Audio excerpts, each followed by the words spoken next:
अस्सलाम वालेकुम नाजरीन, मैं हूं हकीम जा शाहिद। वेलकम करता हूं आपको अपने चैनल पर। उम्मीद करता हूं आप लोग खैरियत से होंगे। एक बार फिर एक नई वीडियो के साथ, एक नए नुस्खे के साथ आपकी खिदमत में हाजिर हूं।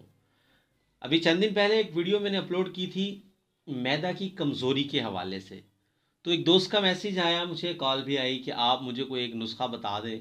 मैदा की कमज़ोरी का नुस्खा तो आपने दे दिया, लेकिन एक ऐसा नुस्खा बताएं जो मैदे के अंदर वर्म हो जाता है, वर्म मैदा के लिए। तो मैंने उनसे कहा कि मैं उस पर वीडियो ही बना दूंगा, आप बेफिक्र रहें इंशाल्लाह। तो आज ही मैंने सोचा क्यों ना उस पर एक वीडियो बना दी जाए ताकि तमाम के तमाम लोगों का फ़ायदा हो जाए। तो आज का जो हमारा मौजू होगा वो वर्म मैदा, मतलब मैदे में जो सोज हो जाती है, और दर्द मैदा, जो मैदे में दर्द हो जाता है। ये नुस्खा दोनों चीज़ों में बहुत बेहतरीन काम करेगा। हमेशा की तरह थोड़े से आपको तारुफ करवाना पड़ेगा वर्म मैदा के हवाले से कि वर्म जो हो जाता है क्यों हो जाता है, इसके असबाब क्या हैं। सबसे पहले तो आप लोग अच्छी तरह सुन लें, जो उसका पहला सबब बनता है वो तकरीबन 90% लोग जो है वो काम करते हैं खाना खाने के फ़ौरन बाद, या दिमागी मेहनत शुरू कर देते हैं या जिस्मानी मेहनत। मतलब कोई कहीं पे आपकी वर्किंग है तो आप खाना खाते हैं फ़ौरन अपना काम शुरू कर देते हैं। कम से कम आधे घंटे का रेस्ट होना चाहिए खाना खाने के बाद। और एक आजकल हमारे पास मोबाइल है, मतलब जैसे खाना खाते हैं बल्कि खाना खाते हुए भी उसको चला रहे होते हैं, ये भी दिमागी काम होता है। तो ये दो चीज़ें आप लोगों को नहीं करनी, इससे जो है आपके मैदे पे सोज आ सकती है। उसके अलावा अगर बात कर लें तो आतशे की वजह से हो सकता है, वजुल मफासिल मतलब जो जोड़ों में दर्द वगैरह हो जाता है उस वजह से मैदे में सोज आ जाती है, या फिर बदहजमी हो जाए, या दायमी कब्ज़ हो जाए, या फिर पेट के कीड़े वगैरह, मतलब ये इसके असबाब हो जाते हैं। अब अगर बात करें इसकी अलामात की कि अलामात में क्या क्या चीज़ें आ जाती हैं, तो सबसे पहले तो आपको इस जगह के ऊपर जो है दर्द महसूस होगा, जो मैदे वाली जगह होती है वहाँ पे आपको पेन महसूस होगी, और जगह को दबाने से ख़ास तौर पर दर्द महसूस होगा। प्यास जो है वो ज़्यादा लगनी शुरू हो जाती है। मुंह का जायका जो है वो खटा खटा रहना शुरू हो जाता है, और तुर्श पानी जो होता है, जो थूक होती है वो ज़्यादा आती है, और उसके साथ जो खट्टा पानी होता है वो आना शुरू हो जाता है। और दिल जो है वो मतलाना शुरू हो जाता है, और अक्सर व बेशतर कैबी जो है वो आ जाती है। और इसके अलावा ज़ुबान जो होती है वो मैली हो जाती है, मतलब उसके ऊपर एक तैसी जो है वो चढ़ जाती है। ये इसकी अलामात में आ जाते हैं। अब इसका इलाज हम कैसे करेंगे, तो इसके इलाज के लिए ही आज का नुस्खा जो है वो मेरे सामने मौजूद है। आप लोगों को दिखाएंगे कि क्या क्या चीज़ें आपने लेनी है, क्या कैसे इस्तेमाल करना है, कैसे इसको बनाना है।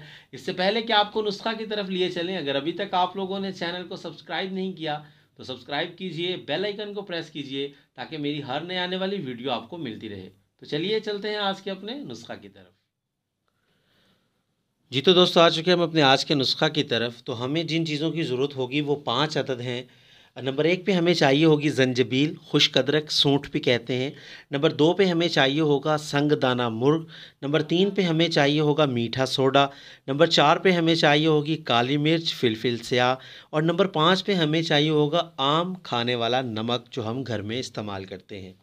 एक बार फिर सुन लीजिए, ज़ंजबील, मीठा सोडा, संगदाना मुर्ग, काली मिर्च और नमक सफ़ेद, जो हम घर में इस्तेमाल करते हैं। हम वज़न चीज़ें लेनी हैं, पांचों चीज़ें बराबर मिकदार में लेनी हैं। 50 ग्राम ज़ंजबील ले लें, 50 ग्राम मीठा सोडा ले लें, 50 ग्राम काली मिर्च ले लें, 50 ग्राम संगदाना मुर्ग ले लें, और 50 ग्राम ही नमक ले लें। इन पांचों चीज़ों को आपने पाउडर बना लेना है, मतलब पीस लेना है, कूट लें या ग्राइंड कर लें, जैसे भी करना चाहें आपने इसका बिल्कुल बारीक पाउडर जो है वो तैयार कर लेना है। और इसको कपड़े के साथ छान लें, या छन्नी जो होती है आटा छानने वाली, उसके साथ छान के आपने इसको अच्छी तरह तैयार कर लेना है। अब जब आप इसका पाउडर तैयार कर चुकेंगे तो आपकी दवा जो है वो तैयार हो चुकी है। कैसे इस्तेमाल करना है, क्या मिकदार खुराक है, यह भी आगे चल के आपको बताते हैं। उम्मीद करता हूँ आप लोग अच्छे से समझ गए होंगे नुस्खा को। अब आपने जब इसका पाउडर तैयार कर लेना है इस नुस्खा का, तो इसकी जो मिकदार खुराक बनती है वो 1 ग्राम से 2 ग्राम तक मिकदार खुराक बनती है। मतलब चाय वाले चम्मच का चौथा हिस्सा, या चाय वाला चम्मच आधा। एक दफ़ा फिर सुन लीजिए, चाय वाले चम्मच का चौथा हिस्सा या फिर आधा चाय वाला चम्मच जो है इसकी मिकदार खुराक है, 1 ग्राम से 2 ग्राम तक। या आपने 2 टाइम दिन में इस्तेमाल करनी है, खाना खाने के बाद नीम गर्म पानी के साथ इस्तेमाल करेंगे।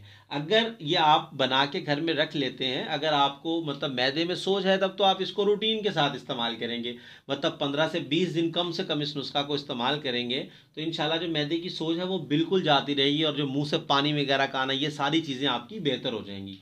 उसके अलावा अगर मैदे में दर्द महसूस होता है या मतलब किसी के घर के किसी भी फैमिली मेम्बर के पेट में दर्द हो जाता है तो आपने जो है इसकी आधी चम्मच चाय वाली जो है फौरी तौर पर दे देनी है। एक दफ़ा देनी है तो डोज जो है थोड़ी सी ज़्यादा दे सकते हैं, मतलब आधी चम्मच तक आप दे सकते हैं। अगर किसी 15 साल से कम उम्र के बच्चे को देनी है तो फिर आप चाय वाले चम्मच का चौथा हिस्सा ही देंगे। 15 साल से ऊपर का जो मरीज़ होगा उसको आप दर्द के लिए आधा चाय वाला चम्मच नीम गर्म पानी के साथ दीजिए और विद इन 5 मिनट जादू देखिए कि दर्द जो है वो कैसे गायब हो जाता है। तो इस्तेमाल कीजिए नुस्खा को, मुझे अपनी दुआओं में याद रखिए। तो उम्मीद करता हूँ आज की वीडियो आपको पसंद आई होगी। अगर वीडियो पसंद आए तो लाइक कीजिएगा, शेयर कीजिएगा ताकि आपके साथ साथ दूसरों का फ़ायदा हो जाए। तो आज के लिए इतना ही था, मिलते हैं किसी अगली वीडियो में। हकीम जा शाहिद को इजाज़त दीजिए। अल्लाह हाफ़िज़।